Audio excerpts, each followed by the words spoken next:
साथियों, आप सभी का इस प्लेटफॉर्म पर स्वागत है। यहाँ पर हम लोग आगामी यूपी पीसीएस की जो प्रारंभिक परीक्षा है होनी है, उसके लिए जो है उत्तर प्रदेश लोक सेवा आयोग के द्वारा जो पूर्व में पीसीएस की परीक्षाएं कराई गई हैं, उन परीक्षा के प्रश्न पत्रों को यहाँ पर हम लोग सॉल्व कर रहे हैं। और इसी कड़ी में जो है यूपी पीसीएस मेंस 2014 का जो जीएस पेपर 2 है, उसको इस वीडियो में सॉल्व करेंगे। तो चलिए प्रारंभ करते हैं। ये आपके रिवीजन के दृष्टिकोण से, और चूंकि कई सारे प्रश्न जो हैं आपके रिपीट होते हैं, उस दृष्टिकोण से काफ़ी महत्वपूर्ण है। तो चलिए प्रारंभ करते हैं। पहला प्रश्न है कि राष्ट्रपति भवन को डिजाइन किया गया था एडविन लुटियंस के द्वारा। तो यहाँ पे सी ऑप्शन सही है। और यहाँ ध्यान दीजिएगा, इसे वर्ष 1950 तक वायसराय हाउस कहा जाता था, और यह भारत के राष्ट्रपति का सरकारी आवास होता है। आगे चलते हैं। भारत ने समवर्ती सूची की संकल्पना कहाँ से उद्धृत की थी? तो ऑस्ट्रेलिया के संविधान से ली गई है। अगला है, राज्य सरकार को कानूनी मामलों में सलाह देने के लिए अधिकृत कौन है? तो महाधिवक्ता है। इसका प्रावधान जो है आर्टिकल 165 में है, जबकि केंद्र स्तर पर महान्यायवादी अटॉर्नी जनरल होता है, जिसके बारे में आर्टिकल 76 में है। आगे चलते हैं। भारतीय संविधान के अंतर्गत कितने प्रकार के आपातकाल की सोच है? तो 3 प्रकार के आपातकाल की सोच है। कौन कौन सी? तो देखिए, पहला है अनुच्छेद 352 के तहत राष्ट्रीय आपातकाल, दूसरा है 356 के तहत राज्यों में संवैधानिक तंत्र की विफलता पर राष्ट्रपति शासन, और तीसरा है 360 के तहत जो है वित्तीय आपातकाल। लोकसभा अध्यक्ष अपना त्यागपत्र संबोधित करता है किसको? लोकसभा उपाध्यक्ष को। अनुच्छेद 94 ख के अनुसार निम्न में से कौन एक मतदाता आयु घटाने संबंधित संविधान संशोधन है? तो 61वां संविधान संशोधन अधिनियम 1988 के द्वारा मताधिकार की आयु को 21 वर्ष से घटाकर 18 वर्ष किया गया, जो कि 28 मार्च 1989 से प्रभावी होता है। आगे बात करते हैं। भारत में सुधारात्मक याचिका क्यूरेटिव पिटीशन उच्चतम न्यायालय में निम्न अनुच्छेद के अंतर्गत दाखिल की जा सकती है। तो आर्टिकल 142 के तहत भारतीय संविधान की निम्न दी गई अनुसूचियों में से कौन सी एक राज्यों के नामों की सूची तथा उनके राज्यों के क्षेत्रों का ब्यौरा देती है? तो पहली अनुसूची में। जबकि जो दूसरी है आपकी, यह संवैधानिक प्राधिकारियों के वेतन के बारे में उपबंध है। तीसरी शपथ का प्रारूप है। चौथे में राज्यसभा में स्थानों का आवंटन है। अगला है, भारतीय संविधान के किस अनुच्छेद में विधि की सम्यक प्रक्रिया के सिद्धांत को शामिल किया गया? आर्टिकल 21 में।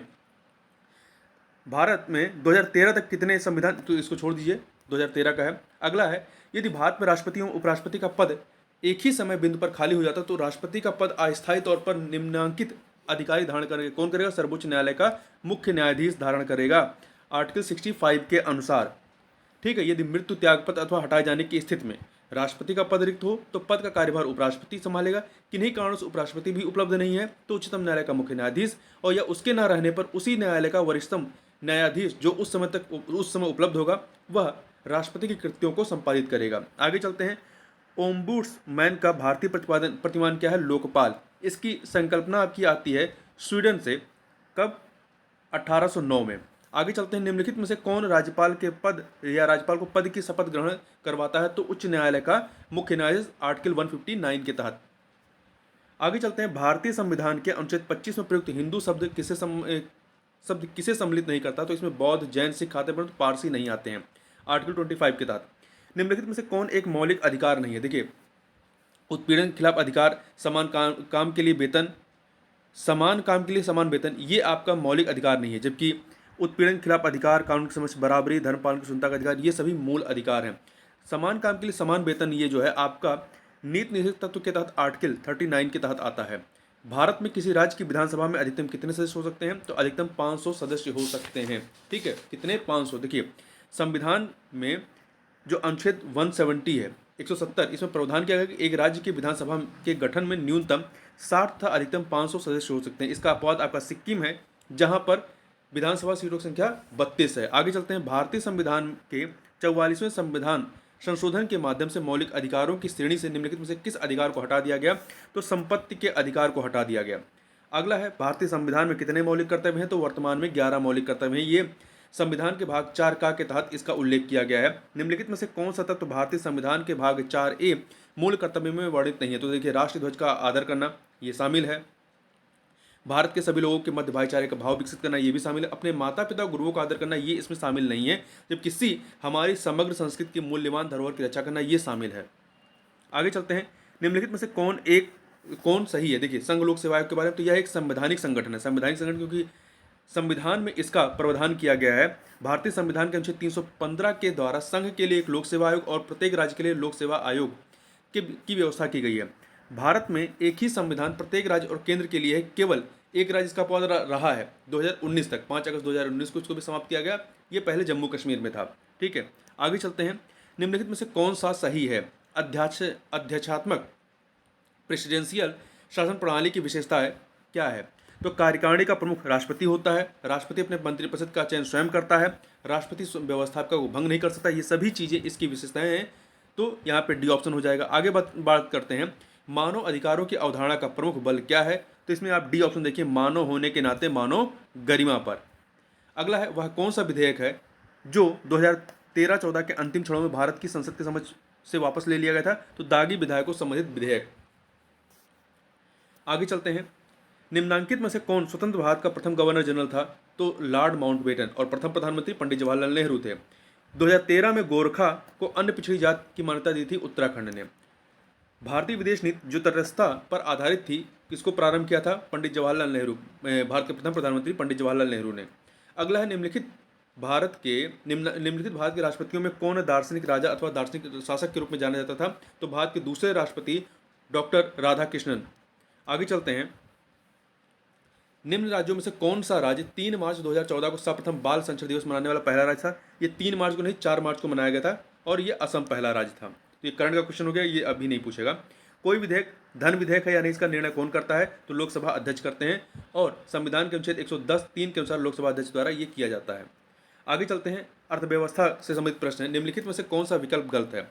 लोक वित्त सरकार के वित्तीय क्रियाकलापों का अध्ययन है। इसके अंतर्गत क्या आते हैं? इसके अंतर्गत सार्वजनिक खर्च का परीक्षण, सार्वजनिक राजस्व, वित्तीय प्रशासन आता है, परंतु इसमें व्यावसायिक बैंकों का कार्य निष्पादन नहीं आता। ये सही नहीं है विकल्प। आगे चलते हैं, मार्च 2014, तो मार्च 2014 क्वेश्चन है करंट का, छोड़ दीजिए इसको, ये वाला भी क्वेश्चन छोड़िए। आगे चलते हैं, यहाँ भारत में रबर का सर्वाधिक उत्पादन करने वाला राज्य, ये 2013 के अनुसार था। जो नवीनतम आंकड़े हैं उसके अनुसार आपका केरल नंबर 1 पर है, दूसरे पे त्रिपुरा है, तीसरे पे कर्नाटक है। तो यहाँ पे आप नंबर 1 पे आप याद रखिए केरल है। ठीक है, और भारत के संदर्भ में बात करेंगे तो जो नवीनतम रिपोर्ट है, भारत वर्ल्ड में 5वें नंबर पे है। कौन से नंबर पे? 5वें। पहले चौथे पे था, अब 5वें पे है। आगे बात करते हैं, ये भी आपका करंट का है, छोड़ दीजिए इसको। अगला है, 12वीं पंचवर्षीय योजना के सरकारी प्रपत्र के अनुसार इस योजना में सर्वाधिक व्यय होगा किसमें होगा? सामाजिक सेवाओं पर इसमें व्यय होना था। आगे बढ़ते हैं, अगला है जिसका पूरा नाम है providing urban amenities in rural areas, ग्रामीण विकास संबंधित महत्वाकांक्षी कार्यक्रम को सर्वप्रथम प्रस्तुत किया था APJ अब्दुल कलाम ने अपनी पुस्तक टारगेट 3 बिलियन में।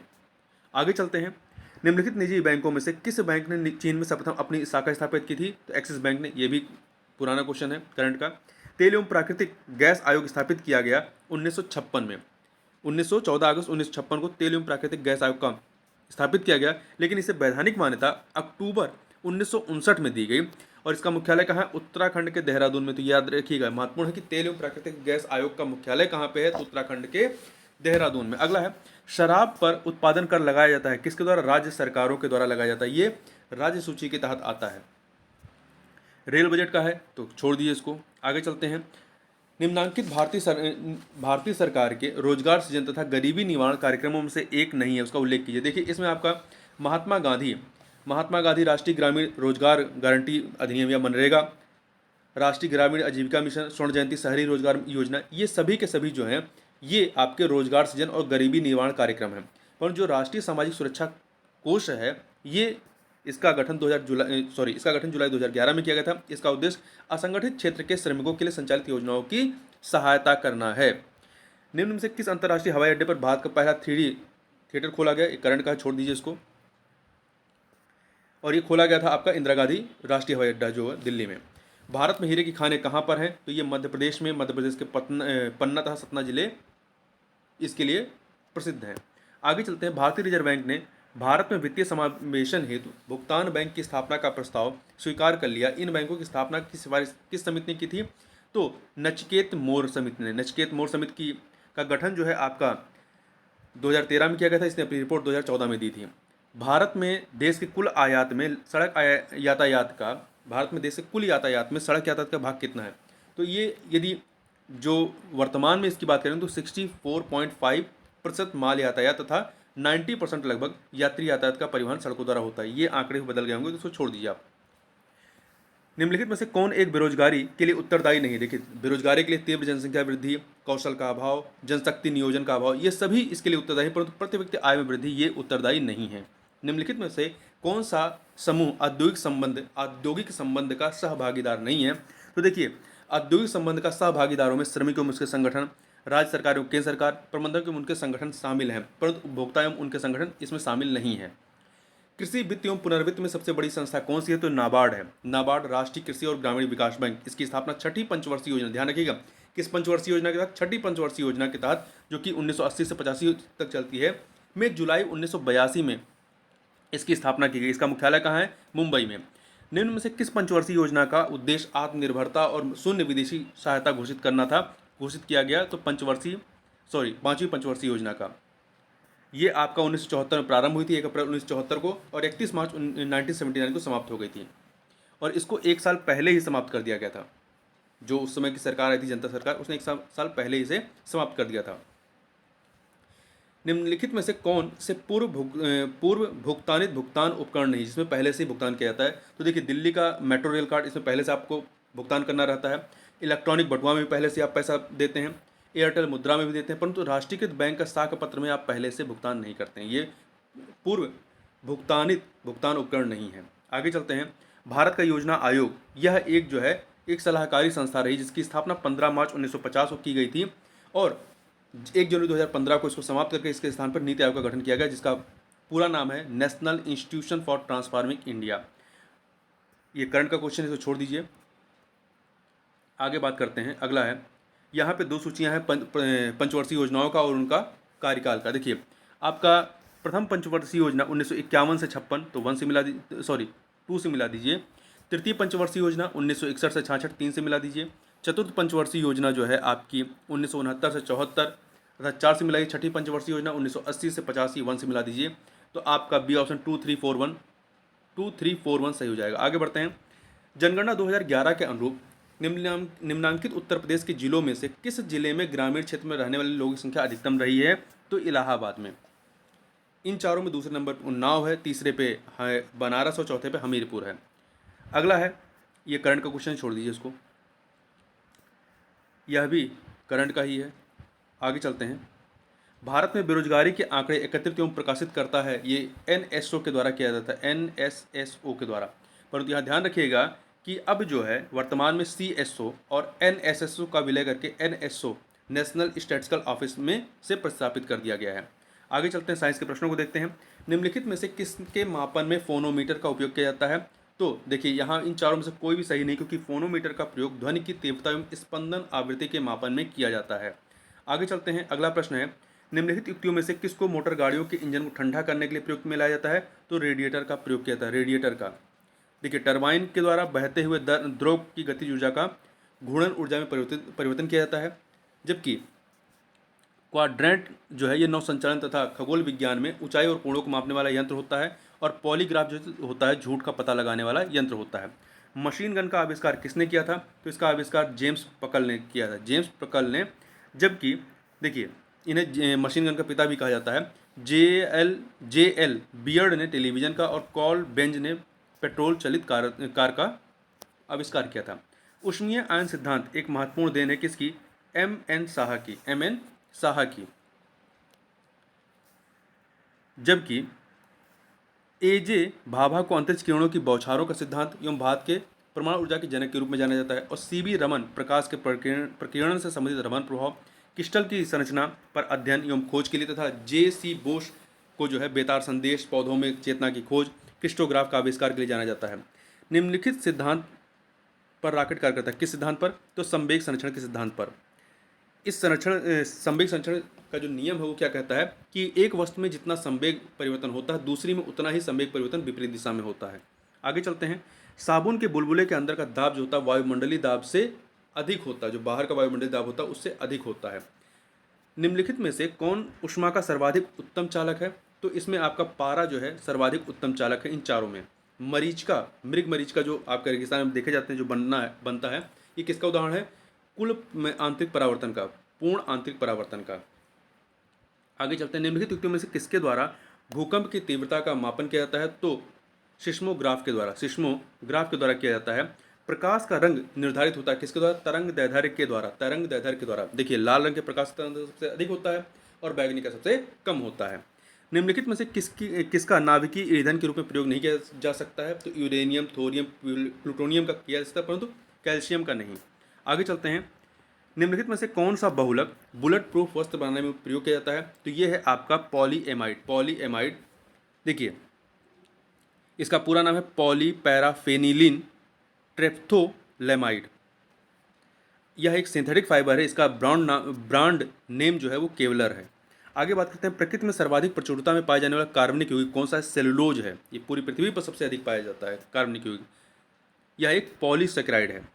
स्वर्णकारों द्वारा प्रयोग में आने वाला एक्वा रेजिया, जिसे अम्लराज भी कहते हैं, निम्नलिखित को मिलाकर बनाया जाता है। किसको मिलाकर? नाइट्रिक अम्ल और हाइड्रोक्लोरिक अम्ल। नाइट्रिक अम्ल आपका HNO3 और हाइड्रोक्लोरिक अम्ल HCl होता है। कार्बन की मात्रा अधिकतम होती है किसमें? ढलवा लोहे में।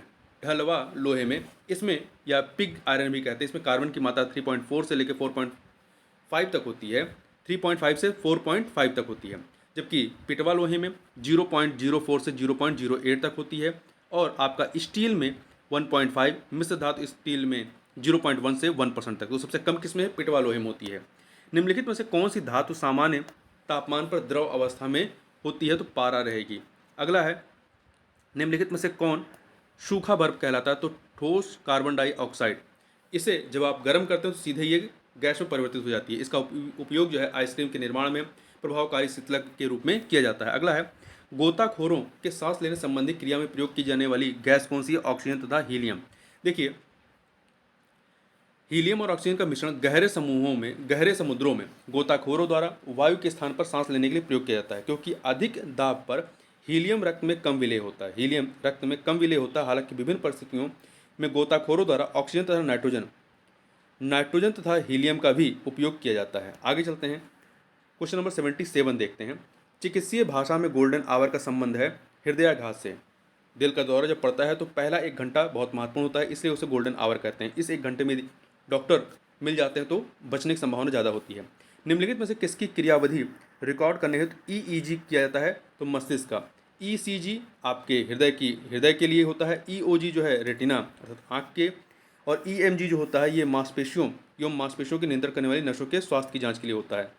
बीटा ब्लॉकर एक औषधि है बचाने हेतु किससे? हृदयाघात और हाइपरटेंशन से बचाने के लिए। ओरल सबम्यूकस फाइब्रोसिस बीमारी का कारण क्या है? तंबाकूयुक्त गुटखा खाना। आगे देखते हैं, संरक्षा संस्था है एड्स शोध एवं नियंत्रण परियोजना बेंगलुरु से जुड़ी हुई। BMD परीक्षण क्या होता है? Bone mineral density. ये परीक्षण जो है अस्थिरंध्रता हेतु होती है। अस्थिरंध्रता जिसे इंग्लिश में ऑस्टियोपोरोसिस रोग कहा जाता है, इसकी पहचान के लिए किया जाता है। ऑस्टियोपोरोसिस जो है ये हड्डी का एक रोग है जिसमें फ्रैक्चर का खतरा बढ़ जाता है, हड्डी टूटने का खतरा। इस रोग में अस्थि खनिज घनत्व BMD जो होता है वो कम हो जाता था, अस्थि सूक्ष्म संरचना नष्ट हो जाती है। आगे चलते हैं, सेब का हृदय रोगियों के लिए विशेष महत्व, क्योंकि ये बड़े स्रोत होते हैं केवल पोटेशियम के। देखिए, इनके सेवन से कुल कोलेस्ट्रॉल जो होता है वो घटता है। सेब में पाया जाने वाला एंटीऑक्सीडेंट रक्त वाहिकाओं में पाए जाने वाले वसा से सुरक्षा प्रदान करता है, और सेब में पर्याप्त खनिज तत्व पाए जाते हैं जिसमें पोटेशियम महत्वपूर्ण है, जो हृदय की धड़कन को नियंत्रित करता तथा उच्च रक्तचाप को सामान्य बनाए रखता है। इबोला है क्या? इबोला एक प्राणघातक विषाणु रहा है। आगे चलते हैं, मानव शरीर के भीतरी भाग में रोग की पहचान की जाती है एंडोस्कोप के द्वारा, जबकि कार्डियोग्राफ के द्वारा हृदय की गति को अभियंत्रित करने के वाला उपकरण होता है। और जायरोस्कोप एक ऐसा यंत्र है जिससे किसी वस्तु की कोणीय स्थिति या झुकाव को मापा जाता है। और क्रिस्टोग्राफ जो होता है ये इसके द्वारा पौधों की वृद्धि मापी जाती है। कॉपर टी का सर्वमान्य दुष्प्रभाव क्या है? रक्त स्त्राव का होना। मानव शरीर में सर्वाधिक प्रचुरता में पाए जाने वाला तत्व कौन सा है? वो है ऑक्सीजन। देखिए, मानव शरीर में प्रधान रूप से 6 तत्व पाए जाते हैं। कौन से? पहला है ऑक्सीजन, दूसरा कार्बन, तीसरा हाइड्रोजन, चौथा नाइट्रोजन, पांचवा कैल्शियम और छठा फास्फोरस। इसमें ऑक्सीजन जो होता है आपका लगभग 65%, कार्बन 18%, हाइड्रोजन 10%, नाइट्रोजन 3%, कैल्शियम 1.4% और फास्फोरस 1.1% होता है। और यही क्रम है, इनका ध्यान रखिएगा। Oxygen, carbon, hydrogen, nitrogen, calcium, phosphorus. जीर्ण वृद्ध होने की प्रक्रिया के अध्ययन को क्या कहते हैं? इसे जेरेंटोलॉजी कहते हैं। क्या कहते हैं? जेरेंटोलॉजी कहते हैं। जबकि ओंकोलॉजी जो होता है इसकी ये चिकित्सा विज्ञान की वह शाखा जिसके अंतर्गत कैंसर संबंधित ट्यूमर का अध्ययन किया जाता है। और टेरेंटोलॉजी शारीरिक विकास में आने वाली असमानताओं का अध्ययन करता है। और ऑर्निथोलॉजी जंतु विज्ञान की वह शाखा जिसके तहत पक्षियों का अध्ययन किया जाता है। वहीं कुछ विविध, देखिए इसमें हम लोग मैथ और रीजनिंग वाले पोर्शन को नहीं कवर किए हैं। यहाँ पे अब विविध जो कुछ प्रश्न उनको देखें। उत्तराखंड राज्य की स्थापना हुई थी कब? वर्ष 2000 में। 27वें राज्य के रूप में 9 नवंबर 2000 को हुई थी। इंदिरा गांधी राष्ट्रीय महिला विश्वविद्यालय केंद्रीय विश्वविद्यालय जिसके खोले जाने की बात की गई थी कहाँ पर? रायबरेली में। ठीक है। और ये देश का पहला विश्वविद्यालय होगा जो पूर्णतः महिलाओं के लिए समर्पित होगा, जबकि श्रीमती नाथीबाई नाबोदर ठाकरसी महिला विश्वविद्यालय भारत का प्रथम महिला विश्वविद्यालय रहा है। तो इस प्रकार से इस वीडियो में बस इतना ही। मिलते हैं नेक्स्ट वीडियो में, तब तक के लिए बहुत बहुत धन्यवाद।